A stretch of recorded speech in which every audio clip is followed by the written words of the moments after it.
कहानी की शुरुआत में हम एक इटर्निया नाम के शहर को देखते हैं। वो इतना सुंदर है कि वो लोगों के ख्वाबों में आता है, जहाँ पर खतरनाक ड्रैगन हैं, बोलने वाले शेर हैं और हवा में उड़ते हुए पहाड़ हैं। और सबसे बड़ी बात यहाँ पर है कसील ग्रस्कल नाम का एक डरावना महल जो इटर्निया की जान है। और इटर्निया इस ब्रह्मांड का दिल है। कहते हैं इटर्निया में एक शक्तिशाली तलवार है जिसका नाम है सोल्ड ऑफ पावर। और इस तलवार में इतनी शक्ति है कि वो किसी भी आम आदमी को एक भगवान की शक्ति दे सकती है। इसलिए उस तलवार को दुश्मनों से बचाने के लिए एक सुरक्षित जगह पर रखा गया है जिसकी देखरेख करती है एक जादूगरनी। इसकी गैर मौजूदगी में भी कोई इस तलवार को छू तक नहीं सकता। और कहते हैं जब भी इटर्निया पर कोई संकट आएगा तब एक महानायक योद्धा आएगा और वो इस तलवार को चलाएगा, इटर्निया को बचाएगा और सबके दिलों पर राज करेगा। लेकिन अभी फिलहाल में राज्य की सुरक्षा में केवल राजा और उनके कुछ महान योद्धा लगे हुए हैं। उसके बाद सीन चेंज होता है और हम एक एडम नाम के कमजोर से बच्चे को देखते हैं। उसे उसकी माँ क्वीन मार्लिना तलवारबाजी का अभ्यास करने जाने को कहती है, लेकिन एडम अपनी माँ से तलवारबाजी सीखने से मना कर देता है क्योंकि वो कमजोर होता है। उससे तलवार चलाना तो दूर की बात है, उस पर तलवार उठती तक नहीं है, इसलिए वो वहाँ जाने से मना करता है।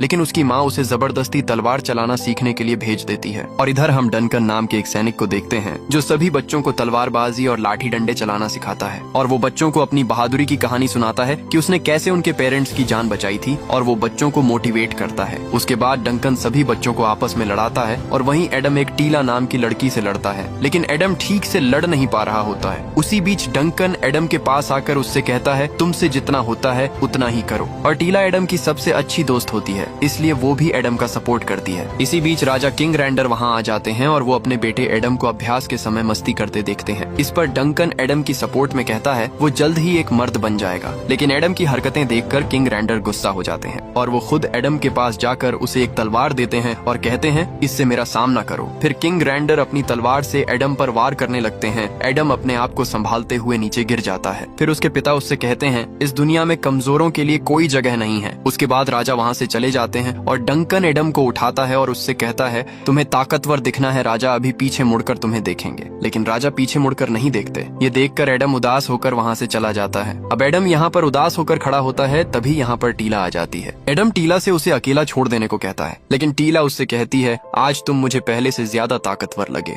ये कहते समय ही टीला को सामने जादूगरनी दिखाई देती है जो चमक रही होती है और तभी उनके पीछे एक भयंकर ब्लास्ट होता है। और तब उन्हें पता चलता है कि इटर्निया पर एक स्केलेटर नाम के खतरनाक दुश्मन ने हमला कर दिया है। आसमान में बहुत सारे शिप्स उड़ रहे होते हैं जो इटर्निया पर लगातार हमला करते जा रहे होते हैं। और राजा को यह बात पता चलती है तब तक बहुत देर हो चुकी होती है। अब डंकन राजा और बच्चों को किसी सुरक्षित जगह ले जाने की कोशिश करता है। और इधर राजा की फौज दुश्मनों के सामने ज्यादा देर टिक नहीं पा रही होती क्योंकि दुश्मन बहुत ताकतवर और खतरनाक होते हैं।